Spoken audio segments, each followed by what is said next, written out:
My girlfriend whispered, "I can't marry into poverty," and broke up with me in 10 minutes. After dinner at my parents' 1970s ranch house, I said, "Okay," went back to work, until the newspaper headline exposed. I learned something interesting about myself this week. Turns out I've been using my family's lifestyle as an inadvertent filter for relationships. And I didn't even know it until someone failed the test spectacularly. The conversation that ended things lasted maybe 10 minutes. But it's taken me 3 days to process what actually happened. Not the breakup itself, that was probably inevitable, but the assumptions that led to it, and what those assumptions revealed about someone I'd been dating for 8 months. I'm a marine biology professor at the State University here in our little coastal town. It's not glamorous work, but I love it. Research, teaching, spending time in tide pools and on research vessels. The kind of life that looks modest from the outside, which apparently is exactly the problem. Sable's been my girlfriend since last spring.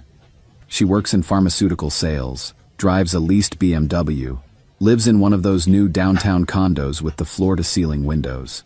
Smart, ambitious, always dressed like she stepped out of a business magazine. We met at a conference mixer, and I was honestly surprised someone like her would be interested in a professor who shows up to dinner dates with sand still in his hair.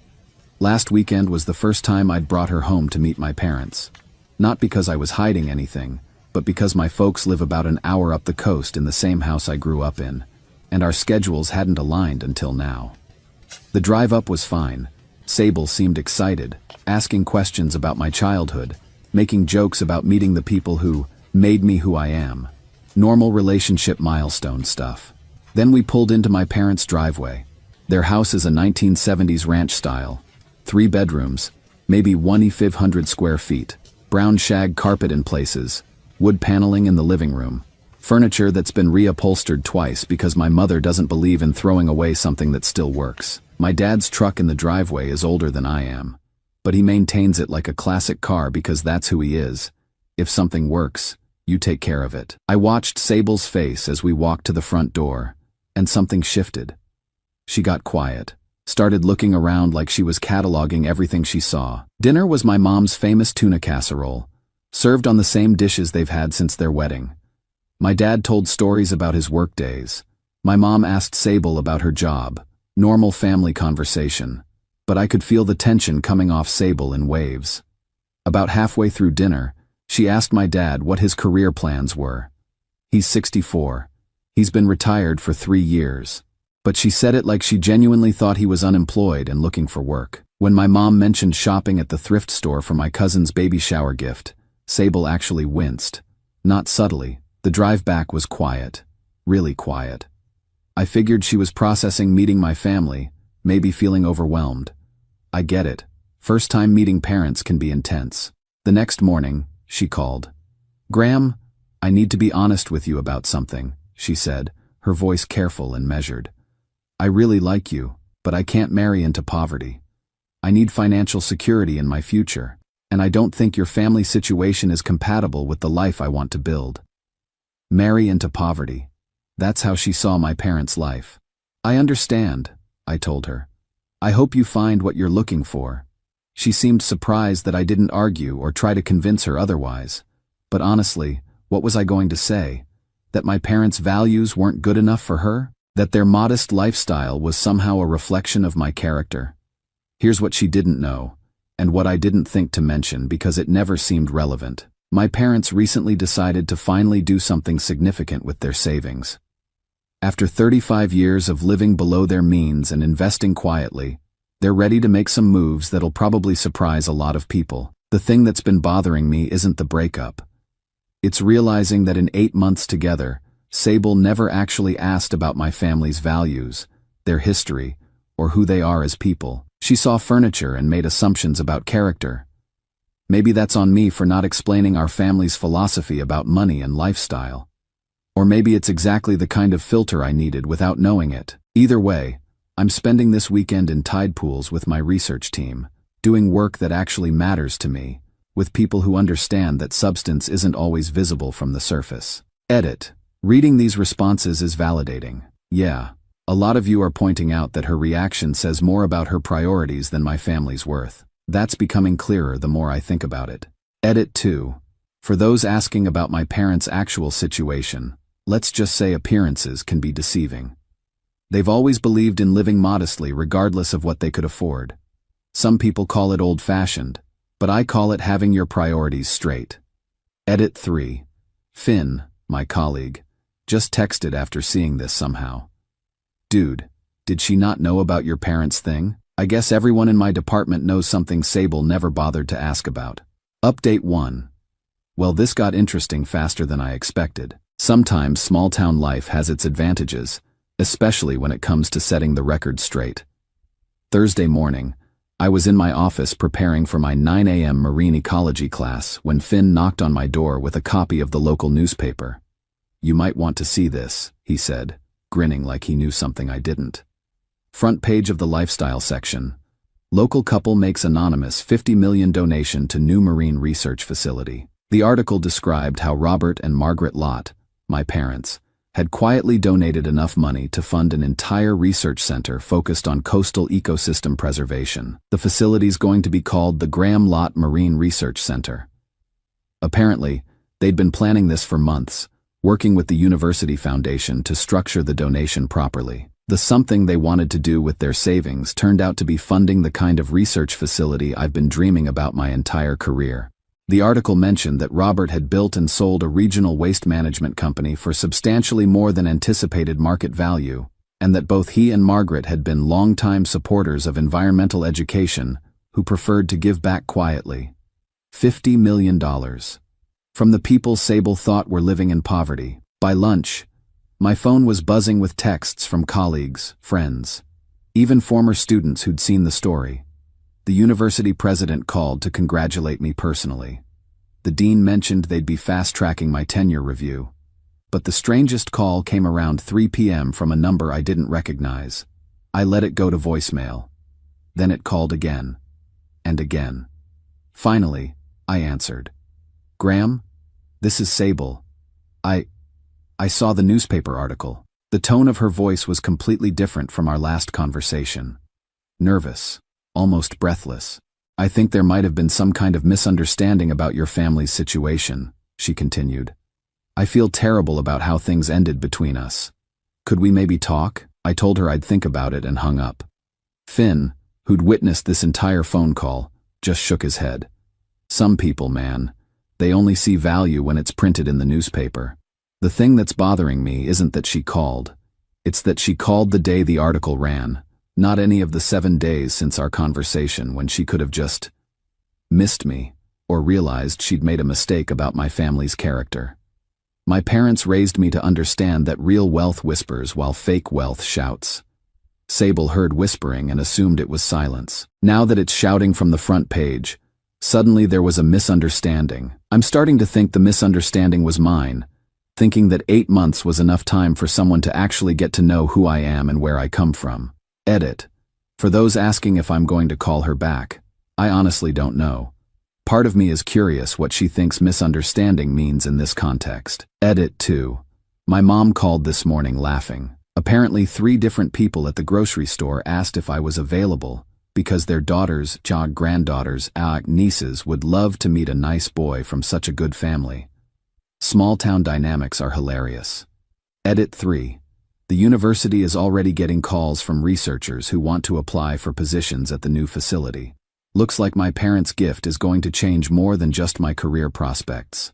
Update 2. I thought the newspaper article would be the end of this story. I was wrong. Apparently, some people handle being wrong about wealth the same way they handle being wrong about everything else, by doubling down and making it worse. Last Tuesday, my mom called me at work, which she never does unless something's actually wrong. "Honey," she said, "I just had the strangest phone call from your friend Sable." My stomach dropped. What did she want? Well, she said she was concerned about you.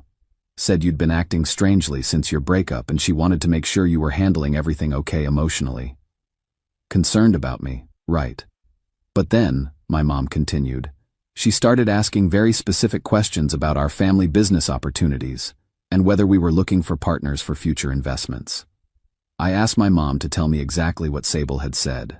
She asked if we were planning more donations, whether you were involved in the financial decisions, and if we'd be interested in meeting with her about mutually beneficial arrangements.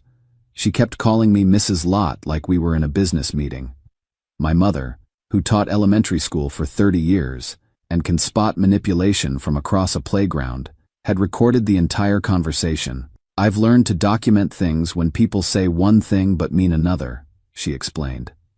Wednesday morning, I was setting up equipment for a research dive when I saw Sable's BMW pull into the university parking lot. She'd driven an hour up the coast to find me at work.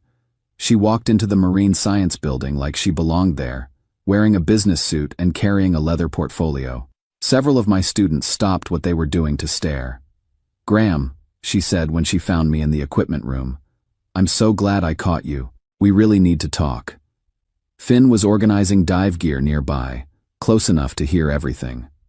"I owe you a huge apology," Sable continued. "I completely misunderstood your family's situation. I feel terrible about how I judged your parents' lifestyle choices. Like modesty was a quirky preference instead of a value system. The thing is," she said, opening her portfolio, "I've been thinking a lot about us, and I realize I made a mistake. I was so focused on financial security that I didn't see the bigger picture." She pulled out what looked like a business plan. "I've been researching marine conservation investments. There's incredible growth potential in sustainable ocean technology, and with your expertise and your parents' resources, we could build something amazing together." We build something together.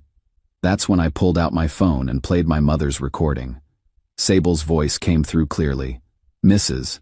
Lott, I'm wondering if you and Robert might be interested in discussing mutually beneficial arrangements for future philanthropic endeavors.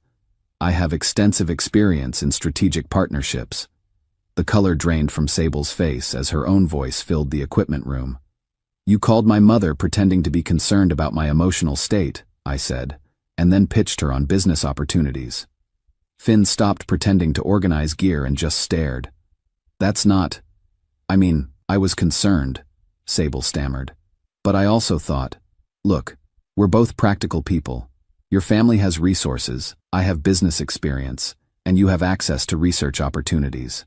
It makes sense." "What makes sense," I said, "is that you broke up with me because you thought my family was poor, and now you want back in because you found out they're not." She tried to salvage something. Talked about how relationships require financial compatibility, how she'd always cared about me but needed security, how we could have both love and business success. "I think you should leave," I told her. "Graham, don't let pride ruin what we could have together." "This isn't about pride," I replied. "It's about understanding the difference between someone who loves you and someone who loves what you can do for them." After she left, Finn just looked at me and said, "Dude, that was the most mercenary thing I've ever witnessed outside of a nature documentary." My parents called that evening. They'd heard about the visit through the small-town communication network. "We're proud of how you handled that," my dad said. "Some people see opportunities where they should see relationships. The strangest part is that I'm not even angry. I'm just clear about the difference between someone who wants to be with you and someone who wants what comes with being with you." Edit. For those asking if I'm worried she'll try to contact my parents again, my mom's exact words were, "Let her try." 30 years of dealing with manipulative parents who wanted special treatment for their kids taught her to spot and shut down that behavior immediately. Edit 2.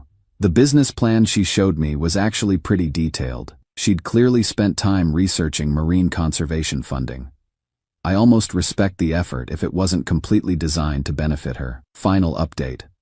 I wasn't planning to update this story again, but enough has changed that it feels worth sharing the conclusion. Especially for anyone who's wondered whether walking away from someone who only values you for your circumstances ever leads anywhere good. 2 years later, my life looks completely different in all the best ways. The Marine Research Center opened last fall, and I'm the youngest department head in the university's history. The work we're doing on coastal ecosystem preservation is getting national attention, and I wake up every morning excited about the problems we're solving. But the best part of this whole experience has been learning what it feels like when someone chooses you for who you are instead of what you represent. I met Jessica about 18 months ago through the most mundane circumstances possible. She's the bank manager who helped coordinate the paperwork for my parents' donation. And after months of professional interactions about foundation accounts and research funding, she finally asked if I wanted to get coffee sometime. Not about banking stuff, she clarified. Just coffee. Our first conversation lasted 4 hours. We talked about everything: marine biology, small-town politics, family values, the weird pressure of suddenly having your life change because of circumstances beyond your control.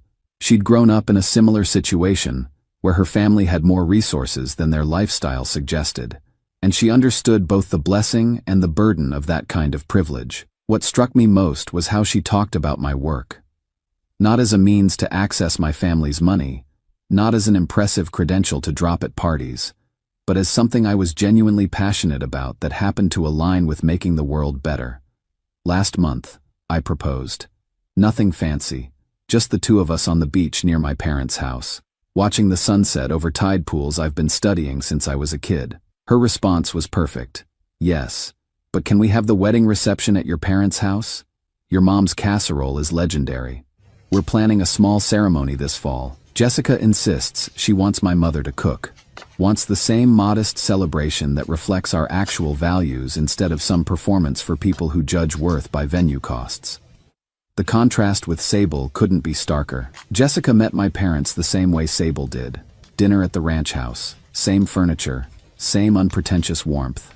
But Jessica's reaction was to ask my mom for the casserole recipe and to tell my dad stories about her own grandfather's work ethic. She saw what Sable couldn't see: that people who've earned wealth and choose to live modestly have figured out something important about what actually matters. Speaking of Sable, Finn mentioned she'd tried contacting 2 other professors in our department after the research center news broke. Apparently word spread about her approach to my family, and she moved to a different city sometime last year. I hope she found whatever she was looking for, but I'm grateful it wasn't with me. The funniest part of this whole story is that my parents' gift has attracted exactly the kind of attention they were hoping to avoid. Regional newspapers, university publications, even a small feature in a national magazine about quiet philanthropy. My mom finds the whole thing mortifying, while my dad keeps joking that they should have donated anonymously. But the attention has led to something meaningful. Other families with similar values and resources have reached out about supporting marine conservation work. We're building something bigger than my parents ever imagined, and it's being done by people who understand that real impact happens quietly, consistently, and without much fanfare. That's what I learned from this whole experience. The right person doesn't just want to be part of your success story, they want to help you write it. They see your family's values as assets rather than obstacles, and they understand that how people treat wealth says more about their character than how much wealth they have. Sable judged my parents by their furniture and missed everything important about who they are. Jessica sees them as the kind of people she hopes to become, and she's excited to build a life that reflects similar priorities. The difference between those two perspectives is the difference between someone who wants to use your advantages and someone who wants to share your values. I'm grateful for the clarity, even though getting there required someone showing me exactly who they were when money entered the equation. Sometimes the best relationships start after you've learned what doesn't work. Jessica and I are looking at houses near the research center, but honestly, we might just stay in my apartment above the tide pools. Some of the best things in life don't require upgrading. Edit. For those asking about wedding planning, we're doing everything ourselves with help from both our families. Jessica's parents are contributing food, my parents are handling flowers from my mom's garden, and we're using the beach behind their house for the ceremony. The whole thing will probably cost less than most people spend on a rehearsal dinner, and that feels exactly right. Edit 2. The research center is hiring if anyone's interested in marine conservation work. We prioritize passion over pedigree, which seems like a good philosophy for most things in life. Edit 3. Someone asked if I ever regret not trying harder to make things work with Sable. Honestly? No. You can't build a real relationship with someone who sees your family's character as a financial liability. The right person celebrates the same things you value instead of asking you to change them.